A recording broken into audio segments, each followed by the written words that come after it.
வணக்கம். யூடியூப் நேயர்களுக்கு திருமணம் பற்றிய இரண்டாவது பகுதியை கூறுவதற்காக வந்திருக்கிறேன். போன பகுதியில் சொன்னது போல் அந்த காலத்தில் திருமணத்திற்கு முன்னர், ருதுவாகிறதுக்கு முன்னர் என்ற அமைப்பு, இந்த காலத்திற்கு திருமணத்தை 18 வயதுக்கு பின்னர் என்று முடிவு செய்துள்ளோம்.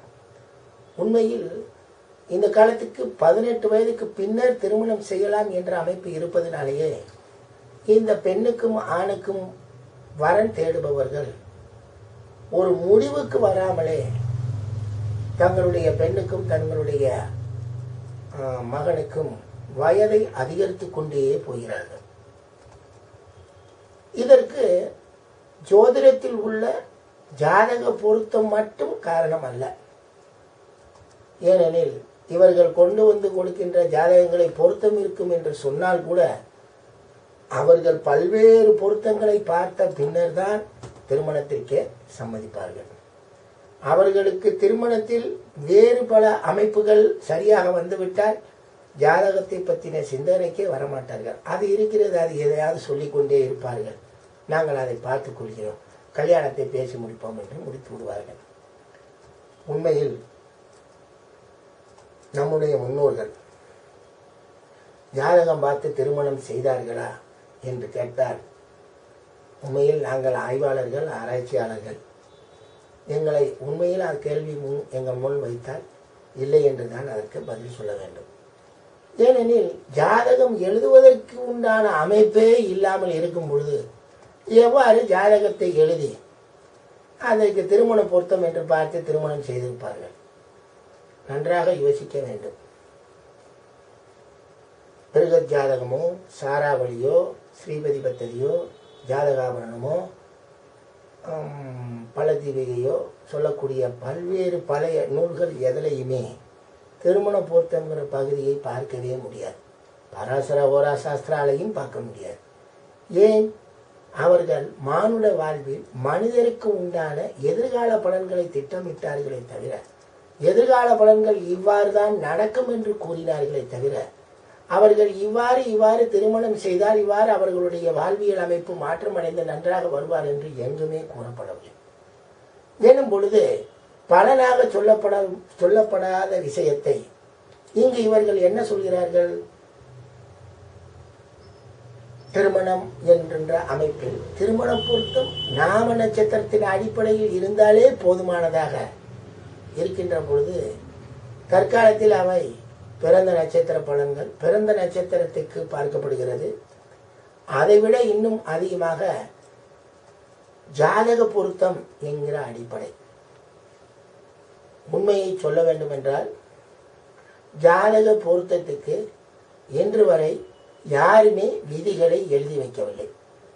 ஆணுக்கு இவ்வாறு கோள் இருக்கும் என்று முடிவு செய்தால் பெண்ணுக்கு இவ்வாறு கோள் இருக்க வேண்டும் என்று முடிவு செய்து இரண்டும் சரியானால் திருமணம் செய்யலாம் என்று எங்காவது ஒரு நூல் தீர்க்கமாக எழுதப்பட்டு அவ்வாறு திருமணம் நடைபெற்று அவர்கள் விரும்பியது போல் வாழ்க்கை அமைந்திருக்குமே. ஆனால் உண்மையில் அந்த நூலை எடுத்து அனைவருமே அதை பயன்படுத்தி இருப்பர். அவ்வாறெல்லாம் ஆங்காங்கு இருக்கக்கூடிய ஜோதிட அறிஞர்கள் அவர்களுடைய அறிவாற்றலுக்கும் அவர்களுடைய அனுபவ அடிப்படைக்கும் தெரிந்தவாறு தங்களுடைய கருத்துக்களை முழுமையாக தீர்க்கமாக எடுத்து வைக்கிறார்கள். எடுத்து வைக்கக்கூடிய கருத்துக்கள் அவர்கள் எவ்வாறு இங்கு ஜோதிட பலன்களை உரைக்கிறது, காலதேச வர்த்தமானம், யுக்தி சுருதி அனுபவம் என்கிற அடிப்படையை கொண்டு அவர்கள் வந்த தன்னுடைய வாடிக்கையாளருக்கு சொல்லும் பொழுது அது அவர்களுக்கு புரிந்து போகிறது, அதுவாறு நடக்கிறது, அதை அப்படியே ஏற்றுக்கொள்கிறார்கள். ஆனால் அவர் அதை சொன்ன விதியை எல்லோருக்கும் இந்த விதியை பொருந்தும் என்று கொண்டு வந்தாரே, ஆனால் இன்னொரு பகுதிக்கு அந்த விதி பொருந்தாமலே போய்விடும். அவ்வாறு பொருந்தாமல் போய்விட்டால் இவர் எழுதியது சரியில்லை, இவர் சரியில்லாத ஜோதிடர் என்று ஒரு அவப்பெயரை ஏற்படுத்தும் என்ற ஒரு காரணத்தினால் கூட தங்களுக்கு தெரிந்த விதிகளை வெளியே கூறாமலும் விட்டிருப்பார்கள்.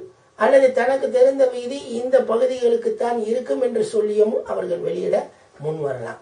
இதெல்லாம் இனிமேல் வர வேண்டிய விஷயம். திருமணம் என்று தமிழகத்தை பொறுத்தவரை முழுக்க ஜோதிடத்தை நம்பி நிறைய திருமணங்கள் நடைபெறுகிறது. எங்கு பார்த்தாலும் ஜாதக பொருத்தம், ஜாதக பொருத்தம், ஜாதக பொருத்தம். ஒருவருடைய ஜோதிட அலுவலகத்திற்கு சென்றோம் என்றால் பிறந்த ஜாதகத்துக்கு பலன் பார்ப்பதை விட திருமண பொருத்தம் பார்க்கக்கூடிய நபர்கள் தான் அதிகமாக இருக்கின்றனர். ஏனெனில் தன்னுடைய ஒரு மகனுக்கு நல்ல பெண் கிடைத்திராதா, தன்னுடைய ஒரு பெண்ணுக்கு நல்ல ஆண் கிடைத்திராதா என்ற ஒரு அடிப்படையில் தேடுதல் இன்று அதிகமாக இருக்கிறது. ஒரு வகையில் பார்த்தால் இந்த ஜோதிடம் நம்மளுடைய மக்களுக்கு பெரும் தொண்டாற்றுகிறது என்றே சொல்லலாம். ஏனெனில் ஜாதகத்தை தூக்கி கொண்டு வரும் பொழுது இங்கு பெண் இருக்கிறது, இங்கு ஆண் இருக்கிறது என்ற தகவல் தெரிகிறது. இது இங்கு இருக்கக்கூடிய ஒரு பிரிவினர், ஒரு சமயத்தை சார்ந்தவர்களுக்கு இது வாய்ப்பாக இருக்கிறது. பிற சமயத்தை சார்ந்தவர்களுக்கு உண்மையில் இந்த வாய்ப்பு இல்லை. எங்கு யார் இருக்கிறார், எங்கு எவர் இருக்கிறார் என்று தெரியாமலேயே அவர்கள் வாழ்ந்து கொண்டிருக்கிறார்கள். ரொம்பவும் சிரமமும் படுவார்கள், அவர்களுக்குள்ளேயே தெரிந்து கொண்டிருக்கும். ஆனால் நம்ம ஒரு பிரிவினர், இந்த ஜாதகத்தை பார்க்கக்கூடிய பிரிவினருக்கு உண்மையில் இந்த ஜோதிடத்தினால் எங்கு மாப்பிள்ளை இருக்கிறார், எங்கு கணவர் பெண் இருக்கிறது என்று மிக சுலபமாக கண்டுபிடிக்கக்கூடிய வாய்ப்பை இந்த ஜோதிடம் ஏற்படுத்தி கொடுக்கிறது. இன்னைக்கு இருக்கக்கூடிய கல்யாண மாலை, திருமண மாலை, திருமணம் தகவல் மையங்கள் அனைத்துமே ஜாதகத்தை கையில் வைத்துக் கொண்டுதான் தங்களுடைய முழு நேர பணியையும் செய்து கொண்டிருக்கிறது. அந்த முழு நேர பணியை செய்யும் பொழுது அவர்கள் இங்கு மாப்பிள்ளை, இங்கு பொண்ணு இருக்கிறது என்று சொல்லி ஒருவாறு அவங்க ஒரு கல்யாணத்தை நிறைவேற்றி பல நல்லதை செய்யக்கூடிய அமைப்பினுக்கு இந்த ஜோதிட ஜாதகம் பயனுள்ளதாக இருக்கிறது. இது ஒரு புறம் இருக்க, இந்த திருமணத்தை அன்று அவர்கள் நாம நட்சத்திர பொருத்தத்தின் அடிப்படையில் ஏற்படுத்தினார்களே, அந்த நாம நட்சத்திர பொருத்தத்தின் அடிப்படையில் அவர்கள் ஏற்படுத்தும் போது பல்வேறு பொருத்த விதிகளை சொல்லியிருக்கிறார். நான் உண்மையில் ஒரு 2 வாரத்துக்கு முன்னாடி என்னுடைய எம்ஃபில் ஸ்டூடெண்ட், திருவண்ணாமலையில் இருக்கக்கூடிய ஸ்டூடெண்ட்டை, அவர் அங்கிருந்து எனக்கு ஒரு மெயில் அனுப்பியிருக்கிறார். கல்யாண பொருத்தங்கள் அப்படின்னு ஒரு புக்கை அவர் பிரிண்ட் போட்டு அனுப்பி என்ன சொல்லியிருக்கிறது அப்படின்னா, கொழும்பில் இருக்கக்கூடிய சங்கரம் பிள்ளை என்பவர் 1980 வெளியிட்ட புக்காக இருக்கிறது. யாழ்ப்பாணத்தில் கொழும்புல வெளியிட்டதா இருக்கு.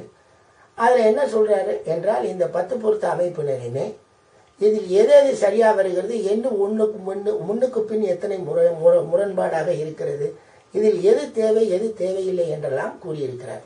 அவர் கடைசியாக புரியும் போது ராசி அதிபதி பொருத்தம், ராசி பொருத்தம், இதைத்தான் நாம் முக்கியமாக ஜாதக ரீதியான பொருத்தமாக பார்க்க முடியுமே தவிர மற்ற பொருத்தங்கள் முன்னுக்கு பின் முரணாக இருக்கிறது என்று தன்னுடைய கருத்தை அதில் தெளிவுபட சொல்லியிருக்கிறார். எனவே ஜோதிடம் பார்த்துத்தான் திருமணம் செய்ய வேண்டும் என்று ஒரு முடிவுக்கு வருகிறார்கள் நம் மக்கள். அப்ப ஜோதிடம் பார்த்து திருமணம் செய்ய வேண்டுமா என்ற ஒரு கேள்வியும் எழுகிறது அல்லவா? ஜோதிடம் பார்ப்பதினால் என்ன நன்மை என்ற ஒரு கேள்வியும் எழுகிறது அல்லவா? உண்மையில் என்னுடைய ஜாதக அடிப்படையில் எனக்கு 7ஆம் பாவம், அதாவது என்னுடைய மனைவி பாவம் எவ்வாறு அதனுடைய கோள் இருக்கிறது, அந்த மனைவி பாவத்தில் கோள்கள் இருக்கின்றனவா, அவர் எங்கு இருக்கிறார், அந்த காரகனான சுக்கிரன் எங்கு இருக்கிறார், லக்னாதிபதி எங்கு இருக்கிறார், நடக்கும் திசை அமைப்பு கோள்கள் எந்த பாவத்தில் சென்று கொண்டிருக்கின்றன, இத்தனையும் பார்த்துதான் எனக்கு வரக்கூடிய மனைவி எப்படி இருப்பாள் என்று நான் என் ஜாதகத்திலேயே கூற முடியும். அங்கிட்டிருந்து ஒரு ஜாதகத்தை நான் வர வைக்கிறேன் என்றால், இப்பொழுது திருமண பொருத்தம் பார்க்குவதில் ஒரு பெரிய வசதி என்னவென்றால், பெண் வீட்டுக்காரர் ஆண் வீட்டு ஜாதகத்தினுடைய முழு பலனை அறிந்து கொள்ள முடியும். அதே போல் ஆண் வீட்டுக்காரர் பெண்ணினுடைய ஜாதகத்தினுடைய எதிர்கால பலனை முழுமையாக அறிந்து கொள்ள முடியும். இவ்வாறு முழுமையாக அறிந்து கொண்டு, சரி நமக்கு இந்த மாதிரி பெண்ணு வந்தால் போதும் என்று ஆண் வீட்டுக்காரர் முடிவு செய்கிறார். அதே போல் பெண் வீட்டுக்காரரும் ஆண் இவ்வாறு வந்தால் போதும் என்று முடிவு செய்கிறார். இப்பொழுது திருமண பொருத்த அமைப்புகள்லாம் அந்த அளவுக்கு முன்னேற்றம் அடைந்திருக்கிறது. இந்த 10 பொருத்த விதிகள் நீங்கள் சொல்ல போனால் அன்று யாரோ ஜோதிடர் பார்த்தார், மகார் பார்த்தார் என்று போய் இன்று ஒரு காலண்டருக்கு பின்னாடி நீங்களே பார்த்துக் கொள்ளுங்கள், இந்த நட்சத்திரத்துக்கு இந்த நட்சத்திரம் இத்தனை பொருத்தம் என்று நம்பர் போட்டு எழுதப்பட்டு இருக்கிறது, இத்தனை % இது பொருத்தம் வரும் என்று. ஒரு ரூபாய் அல்லது 2 ரூபாயில் கூட நூல்கள் எழுதி பொருத்தம் பார்க்கக்கூடிய அமைப்புகளை எழுதியிருக்கிறார்கள். எனவே இன்றைய ஜோதிட உலகத்தில் அதை விடுத்து இந்த பெண் ஜாதகம் எப்படி அதனுடைய முழு பலனையும் கூறுக, இந்த ஆண் ஜாதகம் எப்படி அதனுடைய முழு பலனையும் கூறுக, இவர்கள் திருமணம் செய்தால் வாழ்வியல் அமைப்பில் எவ்வாறு இருப்பார்கள் என்று ஜோதிடர்கள் பலரிடம் முடிவுகளை கேட்டு 1க்கு 2, 2க்கு 4, 4க்கு 5 என்று பல ஜோதிடர்களுடைய கருத்துக்களை வாங்கி நல்ல ஒரு திருமணத்தை முடித்து நம்பிக்கையாக திருமணத்தை முடிக்கக்கூடிய தருவாயில் இன்றைக்கு ஜோதிட சாஸ்திரத்தையும் வளர்ந்துபட்டு மக்கள் பார்க்க பழகி இருக்கிறார்கள். எனவே இந்த திருமண அமைப்புகளில் இந்த திருமண பொருத்தம் இவ்வாறு இருக்கிறது, இந்த திருமணத்தை இவ்வாறு செய்யலாம், அப்படி இப்படி என்று ஜோதிடத்தின் மேல் பழியை சொல்லாமல் மக்கள் முதலில் முன்வர வேண்டும். பொருத்தம் பார்ப்பதில் ஓரளவு சாட்டிஸ்பேக்ஷன் ஆனாலே திருமணத்துக்கு போய்விடலாம். எல்லாம் சரியில்லை, இது சரியில்லை, அது சரியில்லை, அது சரியில்லை என்று சொல்லிக்கொண்டே போனோம் என்றால் இன்றைக்கு நம்மிடம் இருக்கக்கூடிய அமைப்பு முன்னர் இருந்தது போல் இல்லை. அன்றைக்கு ருதுவானதுக்கு முன் கல்யாணம், இன்று 18 வயதுக்கு பின்னர் கல்யாணம். உண்மையில் நாம் சரியில்லை சரியில்லை என்று தேடிக்கொண்டமே போனால் நம் பெண்ணுக்கு 35 வயது 36 வயதெல்லாம் ஆகிவிடும். இதில் தோஷ அமைப்புகள் அந்த அமைப்புகள் இதெல்லாம் சொல்லிக் கொண்டிருப்பார்கள். இதை பற்றியெல்லாம் விளக்கமாக பிளாக் போர்டில் விளக்கம் கொடுக்கறதுக்கு எங்களுடைய Vimalan research institute of Indian astrological science காத்திருக்கிறது. அது மக்களுக்காக கண்டிப்பாக போய் சேர வேண்டும். தீர்க்கமான அமைப்பு எவ்வாறு வரும் என்றும் உங்களுக்கு உணர்த்துவதற்காக இந்த அமைப்புகளை ஏற்படுத்துகிறோம். இருந்தும் இன்று திருமணம் பொருத்தம் பார்க்கும்பொழுது திருமணங்களை ஆண் பெண் திருமணங்களை முடித்து வைக்க வேண்டிய கட்டாயத்தில் அனைத்து பெற்றோர்களும் இருக்கின்றோம்.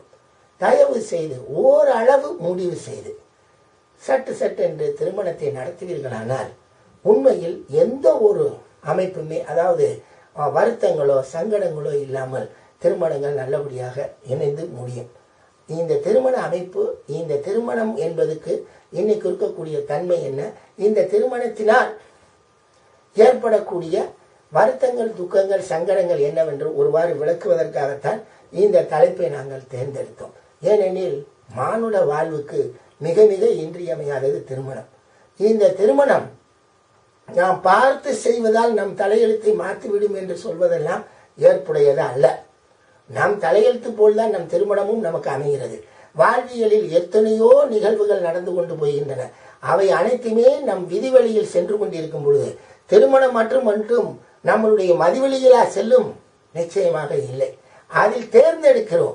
இவர் எவர், இவர் எவர், இவர் யார், இவருடைய தன்மை என்ன, இவர்கள் எப்படி இருப்பார்கள், இவர்கள் என்னுடைய பெண்ணை திருமணம் செய்தால் எவ்வாறு செயல்படுத்துவார்கள் என்பதை விளக்கமாக தெரிந்து கொள்வதற்காகத்தான் ஜோதிடரை அணுகி ஜோதிடரை பார்க்கிறார்களே தவிர மற்றபடி நீங்கள் ஒரு முடிவுக்கும் வந்துவிட வேண்டும். சரி, ரைட், ஓரளவு பரவாயில்லை, திருமணம் செய்து விடலாம். ஏனெனில் இன்னைக்கு பின்னர் திருமணம் என்பது போல் மிகவும் வருத்தமாக இருக்கிறது. ஏனெனில் நாங்கள் ஜோதிடத்தை பார்த்து கொண்டிருக்கும் போது விபத்துகள் நடக்கின்றன, உயிர் இழப்புகள் நடக்கின்றன, செல்வ இழப்புகள் நடக்கின்றன, குழந்தை இழப்புகள் நடக்கின்றன, இன்னும் என்னென்னமோ இழப்புகள் நடக்கின்றன. இதையெல்லாம் ஏற்றுக்கொள்ளக்கூடிய மானுடம் இந்த திருமணத்தை மாத்திரம் ஒரு முடிவுக்கு வரக்கூடிய அமைப்பாக கொண்டு சென்றால் உண்மையில் நாம் பல்வேறு நன்மைகளை அடைய முடியும். ஜோதிடத்தில் என்னமோ நாங்கள் இதை செய்ய வேண்டாம், இந்த ஜாதகம் சுமாரா இருக்கிறது, இந்த ஜாதகம் கொஞ்சம் தீயதாக இருக்கிறது என்று சொல்லிக்கொண்டேதான் இருக்கிறோம். ஏன்னா எங்களிடம் உள்ளது என்னவோ அதை சொல்லித்தான் ஆக வேண்டும். அதை மறைக்கவெல்லாம் முடியாது. ஏன்னா 5 கோள்கள் எப்பொழுதும் தீமையை கொடுத்து கொண்டே இருக்கக்கூடிய கோள்கள், 4 கோள்கள் எப்பவும் நன்மையை செய்து கொண்டே இருக்கக்கூடிய கோள்கள். இந்த 4 கோள்கள் தீயவைக்கு போனால் தங்களுடைய பலன்களை குறைத்து செயல்படுத்தும். அதே போல் தீயவை நல்லதுக்கு போனால் தன்னுடைய தீய பலனை குறைத்து செயல்படும். இவ்வளவுதான். இந்த சின்ன சின்ன சூட்சும விதிகளை கண்டுபிடித்துக் கொண்டால் எல்லா ஜாதகமும் நல்ல ஜாதகமே. இருந்தாலும் இந்த வலுவான தோஷ கோள்கள் பூராமே தோஷம் தரும் கோள்கள் ஜோதிடத்தில் இருப்பதால் இவற்றின் தன்மைகளை ஒருவாறு யூகித்து வரக்கூடிய திசா புத்தி மற்ற கோள்கள் அமைப்பை வைத்து முடிவுகளை சொல்வார்களே. ஆனால் ஜோதிடர்களும் உங்களுக்கு திருமணம் தடைபடுவதற்கு வாய்ப்பில்லை. உண்மையில் திருமணம் யாரினால் தடைபடுகிறது? ஜோதிடர்களினாலா மக்களினாலா? உண்மையில் மக்கள் தான். ஏன்னா அவர்கள் தான் நுகர்வோர்கள், அவர்கள் தான் அனுபவித்துக் கொண்டிருக்கிறார்கள். அவர்களுக்கு ஜோதிடம் பார்ப்பது முதல் தகவலாக இருக்கலாம். சரி, ஜோதிடம் பார்த்தா நல்லா இருந்துச்சு, மற்றெல்லாம் எப்படி இருக்குன்னு போய் பார்ப்போம் என்று பார்க்கிறார்கள். உண்மையில் சொல்கிறேன், விரைவாக ஒரு முடிவுக்கு வாருங்கள். படித்த பெண் படித்த கணவரே வேணும். மிகவும் ஆச்சரியமான ஒரு விஷயமாக இருக்கிறது. அந்த காலத்தில் படித்தார்கள் நம்முடைய ஆண்கள், மிக எத்தனையோ படிப்புகளை படித்தவர்கள் தான். யார் படித்த மனைவியை தேர்ந்தெடுத்தார்கள்? ஏன் இன்றும் பல குடும்பங்களில் படித்த ஆண்கள் படித்த பெண்ணு தான் வேண்டும் என்றெல்லாம் வீம்பு செய்யவில்லையே, படிக்காத பெண்களை கூட திருமணம் செய்கிறார்கள். அதே போல் ஒரு சில ஆண்கள், படித்த ஆண்கள் எங்களுக்கு படித்த பெண்ணு தான் வேண்டும் என்றும் திருமணம் செய்கிறார்கள். அது ஒரு பக்கம். இன்று வளர்ந்துபட்ட பொருளாதார அமைப்பில் எங்களுடைய தேவைக்கு பூர்த்தி செய்ய வேண்டும் என்றால் இருவரும் உழைத்துத்தானே ஆக வேண்டும், எனவே எனக்கு படித்த பெண் வேண்டும் என்று கூறுவது ஒரு வாடிக்கையாகிவிட்டது. ஆனால் படித்த பெண், வேலை பார்க்கக்கூடிய பெண், தன்னுடைய நிகருக்கு தகுந்த மாதிரி படித்த மாப்பிள்ளை வேண்டும், அதளவுக்கு அதுக்கு மேல் சம்பளம் வாங்க வேண்டும், என்னை விட அதிகமாக படிக்க வேண்டும். ஒரு பெண் PhD முடித்து விட்டார், அவருக்கு சம்பளம் 70,000 ரூபாய் எங்களுடைய பல்கலைக்கழகத்தில். இப்ப இவருக்கு மாப்பிள்ளை தேட வேண்டும். இவருக்கு மாப்பிள்ளை தேட வேண்டும் என்றால் 80,000 ரூபாய்க்கு மாப்பிள்ளை தேட வேண்டும். இவர் PhD முடித்தார் என்றால் அவர் போஸ்ட் PhD முடித்திருக்க வேண்டும். எப்படி பாருங்கள் இந்த கதையை. இவருக்கு எத்தனை வருஷமாக மாப்பிள்ளையை தேடி எப்பொழுது இவர்களுக்கு கல்யாணம் நடத்துவது?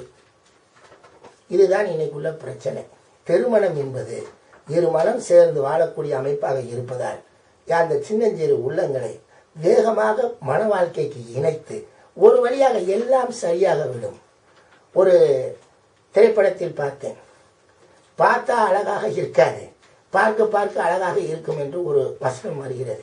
அதுபோல் திருமணம் செய்த பின்னர் எல்லாமே சரியாகும். இது பல படங்களிலே கேலிக்காக சொன்ன வார்த்தையெல்லாம் இருக்கு. அதனால் தயவு செய்து சொல்கிறோம், இந்த திருமண பொருத்தத்துக்கு ஜோதிடம் காரணம் அல்ல. ஜோதிடம் அனைத்தையும் உள்ளபடி உள்ளதை விளக்குகிறது. அதை ஏற்றுக்கொள்வதும் அதை ஏற்றுக்கொண்டு செயல்படுத்தாமல் போவதும் மக்களே. எனவே மக்கள் ஒரு நல்ல ஒரு முடிவுக்கு வர வேண்டும். இன்னைக்கு இருக்கக்கூடிய சட்டத்தில் 30 வயதுக்குள் திருமணம் முடித்து விட வேண்டும் என்று இருந்திருந்த, ஆனால் அனைவருக்கும் திருமணம் நடந்திருக்கும். நாம் கவலைப்பட வேண்டிய அவசியம் இல்லை. ஏதாவது ஒன்றை சரி செய்து எடுத்துக்கொள்ள முடியும். ஆனால் எவ்வளவு வயசு வேணாலும் ஆகட்டும், நாம் திருமணம் செய்ய வேண்டும் என்பதால் நம்மளுடைய தேடுதல் இதை விட அது பெட்டர், அதை விட அது பெட்டர் என்று ஓடிக்கொண்டே இருப்பதால் உண்மையில் பல்வேறு இன்னல்களுக்கும் துன்பங்களுக்கும் ஆளாகிக் கொண்டிருக்கிறது. எனவே நமக்கு கிடைத்த, மற்றவர்களுக்கு கிடைக்காத ஒரு வாய்ப்பு, இங்கு பெண் இருக்கிறது, இங்கு ஆண் இருக்கிறது என்று அறிந்து கொள்ளக்கூடிய அமைப்பு கிடைக்கிற இந்த ஜோதிடத்தின் மூலமாக அமைப்பு கிடைக்கிறது. இதை விரைவாக பயன்படுத்தி திருமணத்துக்கு சென்று நல்ல ஒரு வாழ்வை, திருமண வாழ்வு, மற்றபடி அவர்களுக்கு ஏற்படக்கூடிய கஷ்டங்கள் மகிழ்ச்சிகள் எல்லாம் அவரவர் ஜாதகத்தின் அடிப்படையிலேயே நடைபெறப் போகிறது. இருந்தாலும் இந்த திருமணத்தை தடை செய்யாமல் அவரவர்கள் முடிவுக்கு உடனே வந்து செயல்படுத்துவார்களே, ஆனால் அனைவருமே இல்லறத்துடன் கூடிய ஒரு நல்லற வாழ்க்கை வாழ முடியும் என்று சொல்லி உங்கள் அனைவரிடமிருந்து விடைபெறுகிறேன். நன்றி, வணக்கம்.